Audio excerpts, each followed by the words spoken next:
ComicCon stage, playing Buddy, Lil Rel Howery, as Mouser, Utkarsh Ambudkar, as Keys, Joe Keery, playing the dual role of Millie and Molotov Girl, Jodie Comer, and of course, our guy, the one and only Ryan Reynolds.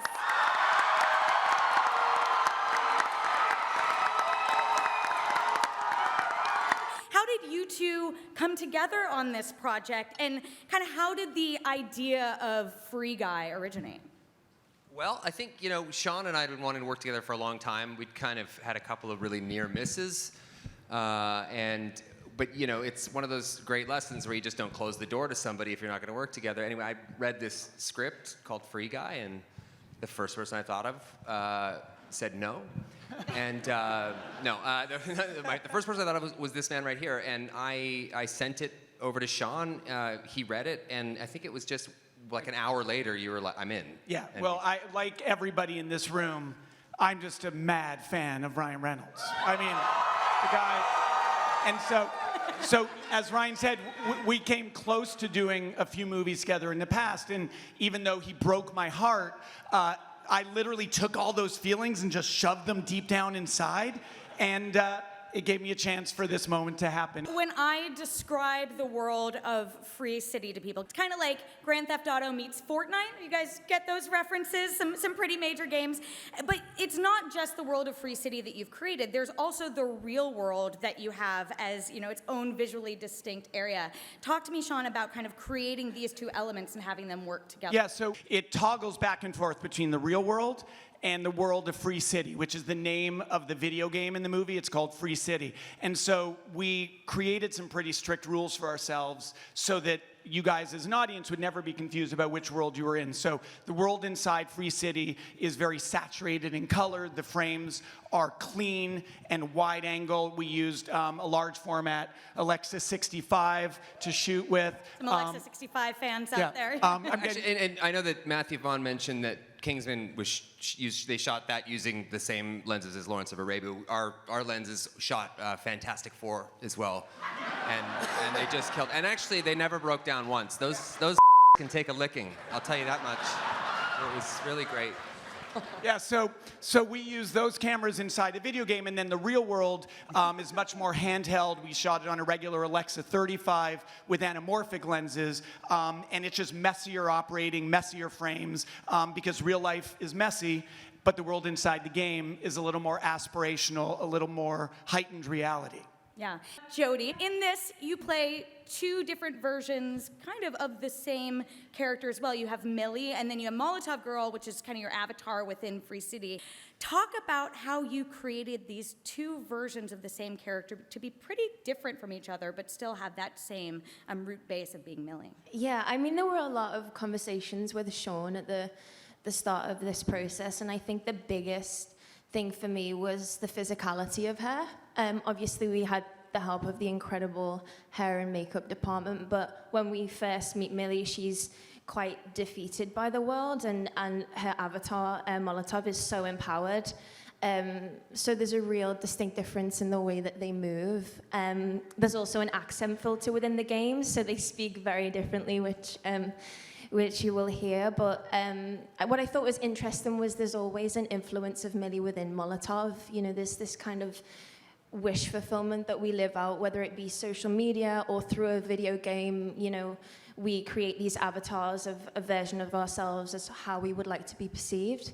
So yeah, it was interesting to flip between the two of them.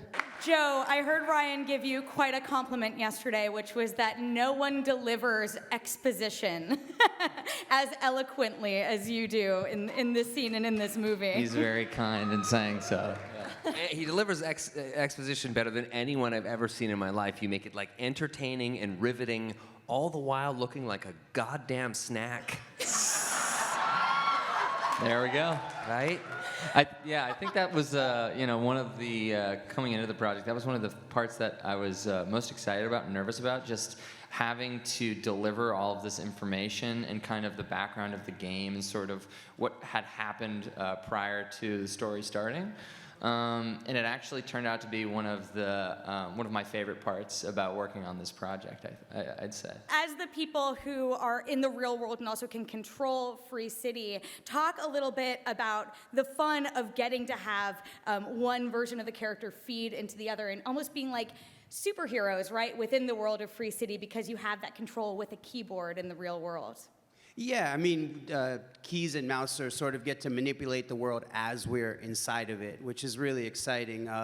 When we run into Guy and we're trying to sort of apprehend him, we're literally playing the keys and moving the world all around him to create obstacles and problems for him to try and catch him, and it just so happens that we are maybe able to do so. I was like, wait, is this a giant spoiler?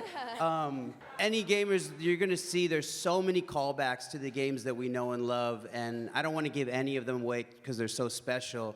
And we have a lot of people from the gaming community that you're gonna be really excited to see in this film as well. It's definitely, as somebody who loves this world, who's like on a headset, you know, fighting with or playing with, you know, 13 to 90-year-olds every night for hours on end, to my wife's chagrin, is, yeah, I'd be at this movie day one to see it in the theater, so I'm just really grateful to be a part of it. Now, Rel, obviously this is a big movie filled not just with comedy, but a ton of special effects as well. But I am curious to hear from you, what was kind of the comedic strategy on set, and where was the room for improv within these bigger set pieces as well? Well, Shawn did a good job of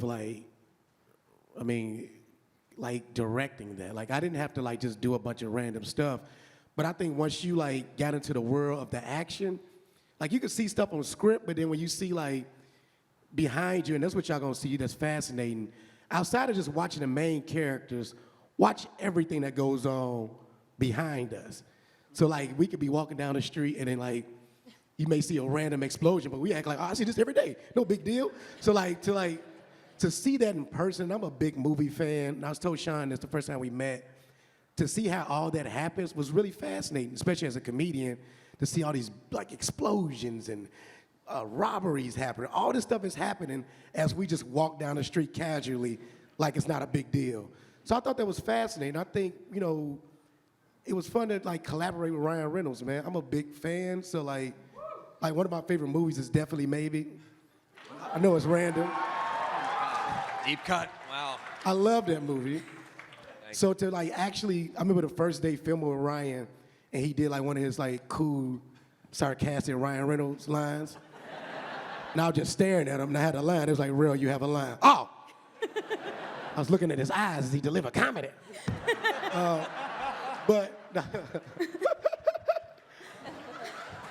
So this was a dream come true to work with Ryan, and to do it in an action comedy was so much fun, man. So thanks for letting me be a part of this.